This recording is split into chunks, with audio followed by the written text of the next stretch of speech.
What's up, guys? Welcome back to Retro Motorsports USA. In this one, we have another E36 M3. We're going to be doing a lot of routine maintenance, so stay tuned and check out Bob Theo's 99 E36 M3.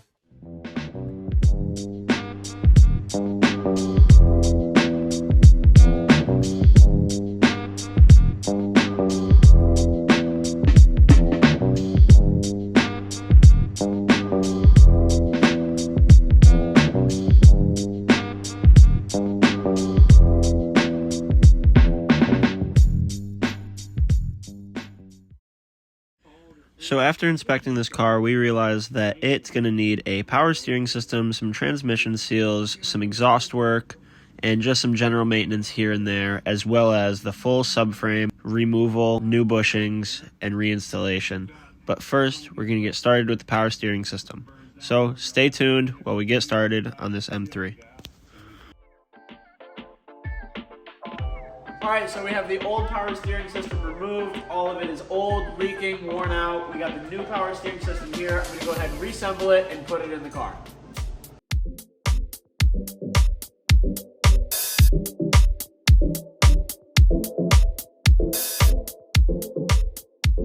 Alright guys, so I just got the power steering system finished up.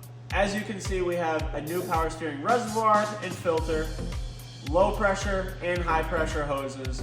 So next we move to the front lower control arm bushings, the lollipop brackets if you will.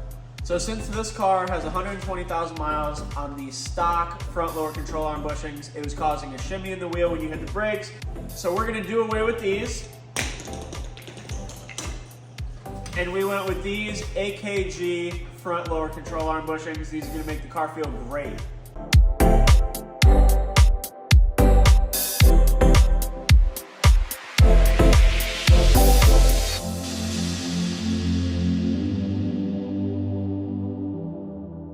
Alright guys, so we just finished up the front power steering system, the front control arm bushings, and a few other things. Next, we're going to get to the meat and potatoes, which is going to be dropping the rear subframe out, doing the subframe bushings, diff bushings, trailing arm bushings, and a few other things in the rear. So stay tuned while we get started on that.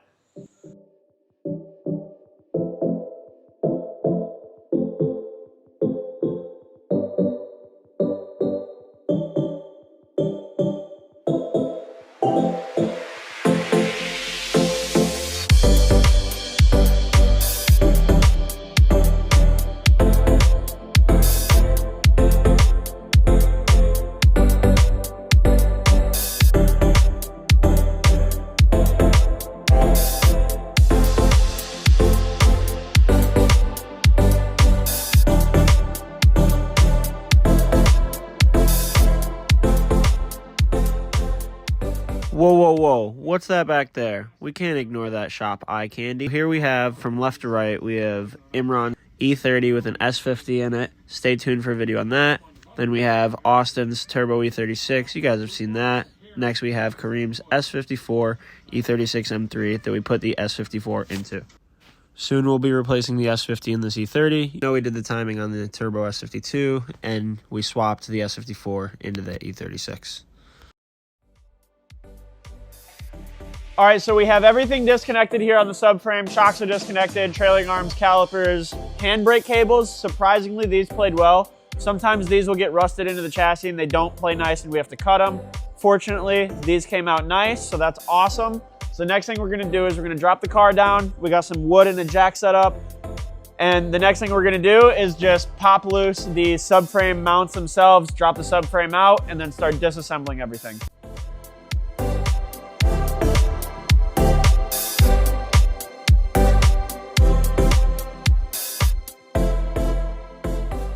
Here we have the bone stock subframe, all factory bushings, all dusty and crusty. Next, we're going to explode everything, disassemble everything, and make a big old mess before it looks any better.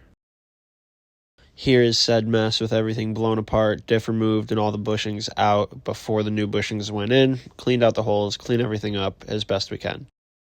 Then, we'll start getting some new bushings in and get it back up in the car. We did go ahead and inspect the chassis itself. Everything looks good. It's an M3, so factory reinforcements already in place. Being a Midwest car, this car did have some rust on some suspension components in the back, such as the subframe, the control arms, the trailing arms, etc. But we did take some time, go around, and clean it up.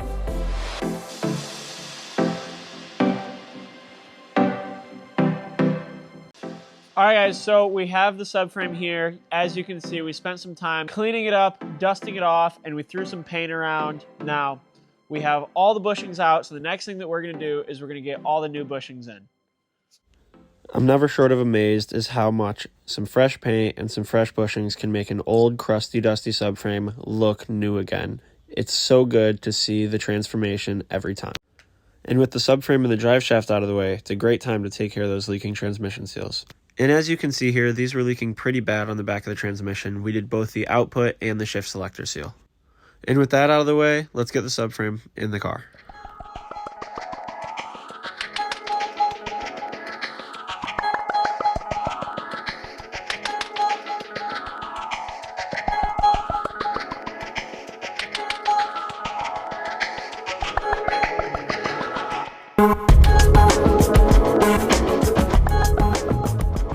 All right, guys, so here you can see we have the subframe back in. Everything's reassembled in the car.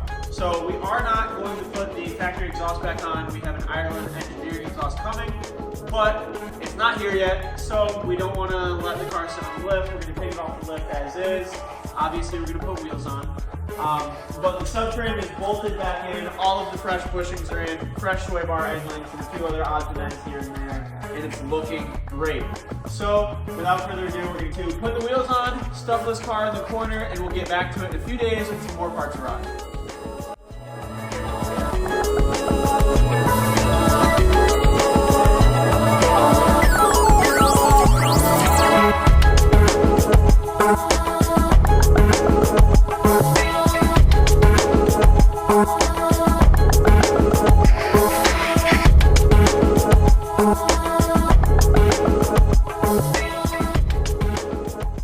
So we got a bunch of stuff wrapped up here with Bob's car, but there's a few more things on the list and a few things that we've added.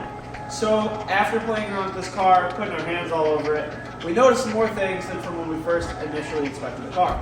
One being, the radiator hoses are not leaking, so they're not a large concern, but they're extremely soft and kind of like almost expanded. And so what that tells us is like, they're about to go, right? And so we talked to Bob about it, and just as a quick maintenance item, we're going to go ahead and replace them. You see the new radiator hoses here. We're going to pair them with some new hose clamps, some fresh coolant, do a flush roll in there, and that'll be another maintenance item knocked off the list. It's original.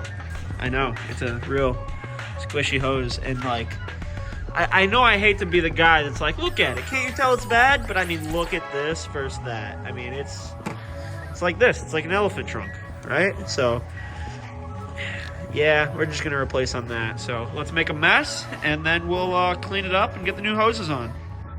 So, the hoses are in. Come on in. You can check them out. Have the old hoses and the old clamps down here.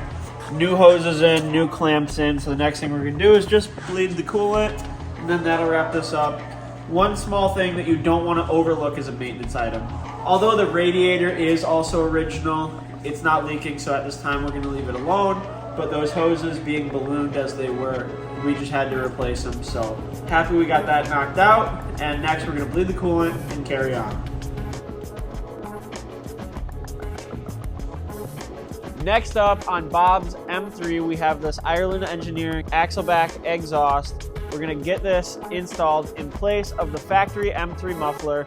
And if you notice from this clip here, we have some broken flanges on the catalytic converter side of this exhaust. So we got some bolt-on flanges we're gonna get on. They'll match up to here, and then we'll see how this thing sounds. It'll be a nice cherry on top for the rear end service that we did, doing all the subframe bushings, trailing arm bushings, differential bushings, and more. So stay tuned as we get this thing installed.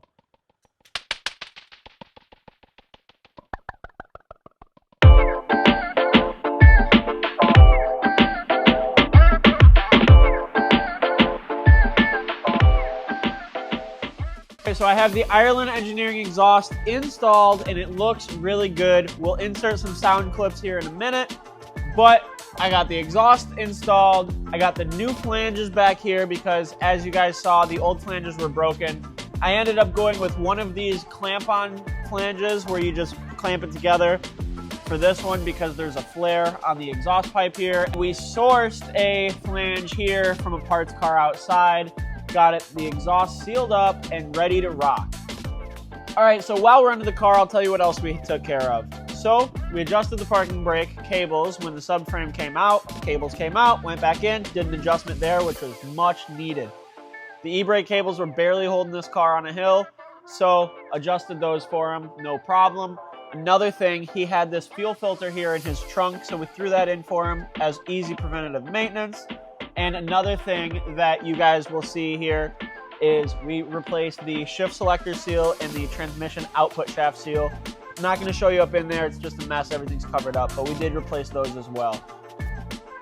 So the exhaust is on, just about everything is finished up. There's two more things on the list for this car that we haven't taken care of yet, and they are one, the insulation bracket from M Sport Parts, and Brett texted me today, said they're still not in, so that won't be coming for another few weeks. But the last thing is the DME tune. And because I really want to notice a before and after difference here to make sure that Bob does as well, we have the car completely finished. I'm going to bleed the coolant, bleed the power steering, and hear the exhaust. We're going to drive the car, and then we're going to revisit that DME tune. So without further ado, I'm going to give you guys the first start with this Ireland Engineering exhaust. See how it sounds.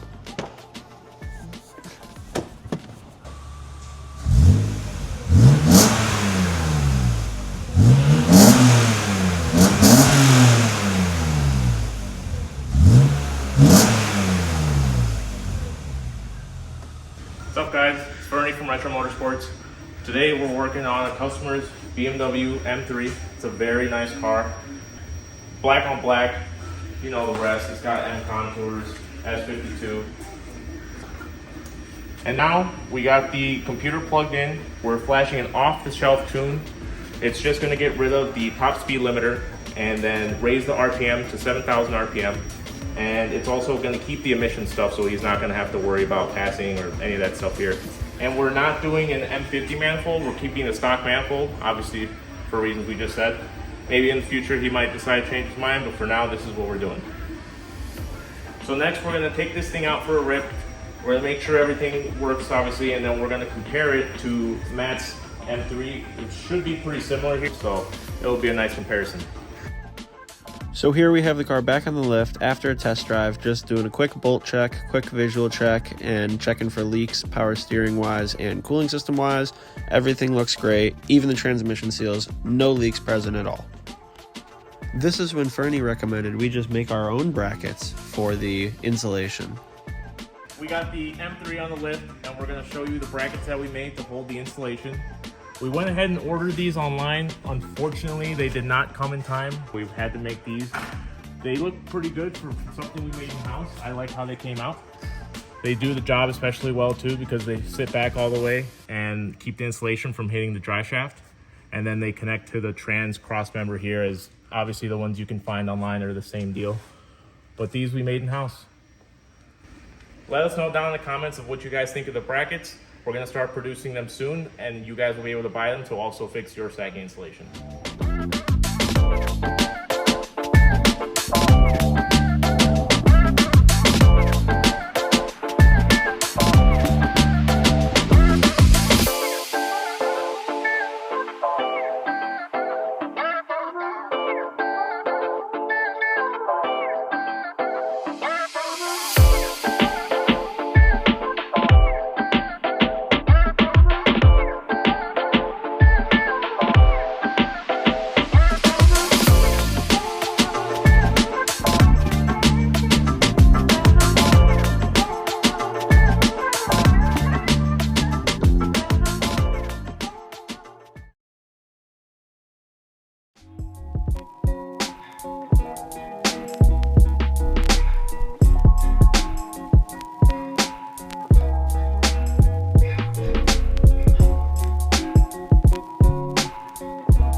All right, well, thank you so much for tuning in to this special service. We thank Bob so much and his family.